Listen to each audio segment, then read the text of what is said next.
的10场比赛，一共使用了12名新人。インドネシアのサッカー熱が素晴らしいと思いますし。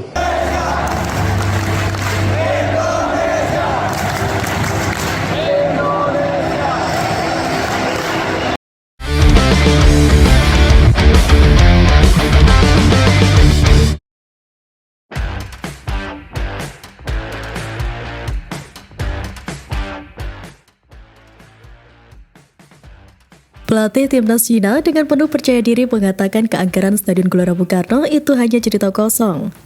Branko Ivankovic menunjukkan nada meremehkan jelang lawatan krusial ke Stadion Utama Gelora Bung Karno. Alih-alih gentar dengan reputasi SUGBK yang dikenal angker bagi tim tamu, Ivankovic justru menilai atmosfer menakutkan di Stadion Kebanggaan Indonesia itu hanyalah mitos yang dibesar-besarkan. Ia menegaskan bahwa bermain di kandang lawan tidak membuatnya merasa terintimidasi.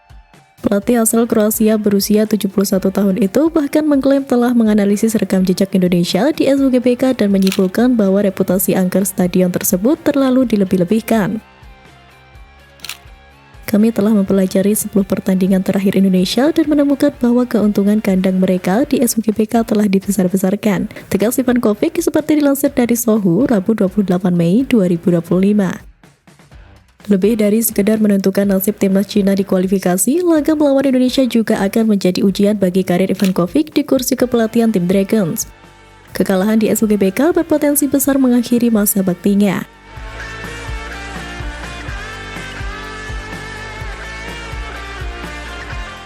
Padahal pemainnya sendiri bicara beda. Beberapa pemain Cina justru stres dan merasa gentar saat tahu mereka harus bertanding di stadion bersejarah ini.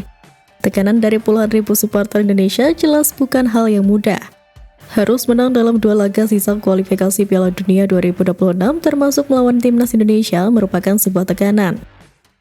Cina saat ini ada di posisi juru kunci klasemen grup C kualifikasi Piala Dunia 2026 dengan 6 poin.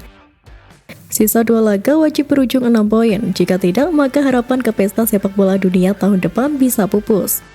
Menghadapi situasi yang begitu genting, pemain Cina mengaku tegang. Bek 32 tahun itu mencoba melihat sisi positif dari laga melawan Indonesia. Bukan semata soal hasil, melainkan mengenai pendekatan menuju pertandingan di Stadion Utama Gelora Bung Karno pada 5 Juni mendatang. Akan selalu ada kesulitan dalam laga tandang. Kami harus bersatu terlebih dulu dan berusaha tidak kehilangan bola, dan kemudian berusaha mencetak gol, ujar Lilei dilansir dari 163. Pemain lainnya, Xu Haoyang, juga mengungkapkan soal ketegangan melawan timnas Indonesia sembari memberi perhatian soal stadion dan supporter tuan rumah. Itu adalah markas tim lain, dan di sana pasti ada banyak fans, tetapi kami tidak patah semangat karena alasan itu. Pertama, kami perlu memenangkan mental kami. Hanya dengan cara ini kami dapat bermain lebih tenang, tuturnya. Guna meredam stres para pemain, Asosiasi Sepak Bola Cina sampai-sampai mendatangkan psikolog berpengalaman untuk membantu para pemain. Menanggapi kesombongan itu, pelatih Indonesia Patrick Kluivert langsung buat gebrakan. Ia undang band legend ramaikan pertandingan. Grup band legendaris God Bless dijadwalkan akan meramaikan duel timnas Indonesia versus Cina di Stadion Utama Gelora Bung Karno, Jakarta pada 5 Juni mendatang. Itu setelah pelatih timnas Indonesia Patrick Kluivert menghubungi vokalis God Bless Ahmad Albar meminta buat hadir ke Stadion GBK buat ramaikan laga tersebut. Hey guys, are you ready to light up GBK? The crowd is waiting. Diminta memanaskan Stadion GBK, Ahmad Albar pun sangat antusias dan siap hadir memberikan dukungan di laga penting tersebut. Okay, Patrick. Wesselen daar zijn. We are all ready. Adapun duel timnas Indonesia versus Cina di Stadion GBK kemungkinan besar bakal penuh oleh supporter.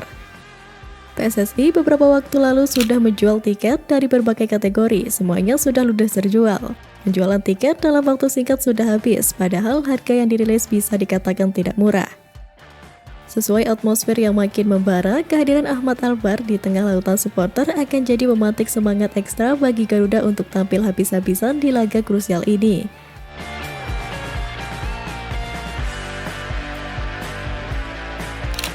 Dan bukan cuma kita yang bilang stadion ini angker, pelatih timnas Jepang bahkan mengaku bahwa GBK adalah stadion dengan atmosfer paling berkesan sepanjang karirnya.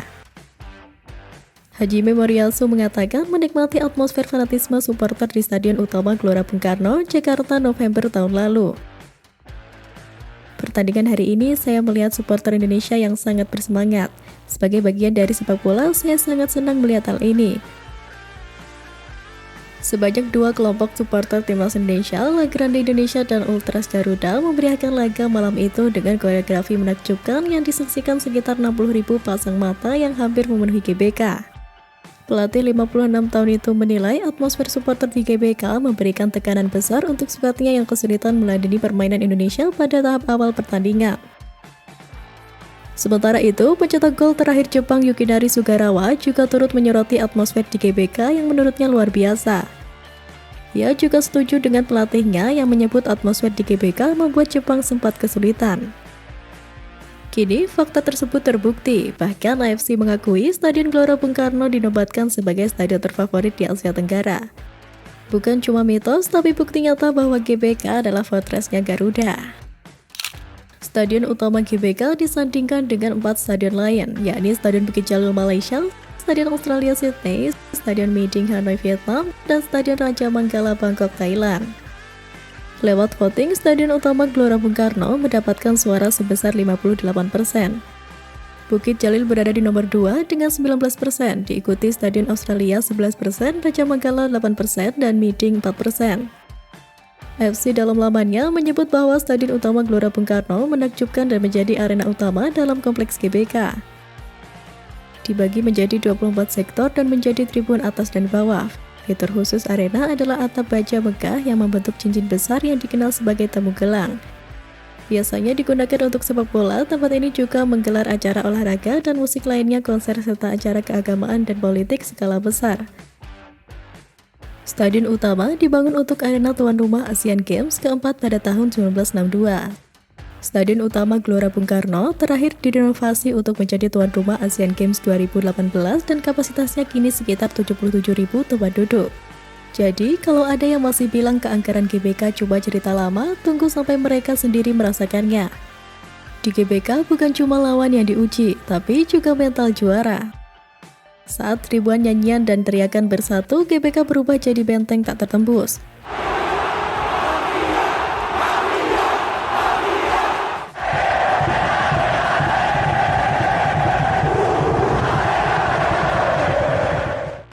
Bersiaplah, karena sekali kamu merasakannya, mistis dan semangatnya akan selalu membekas.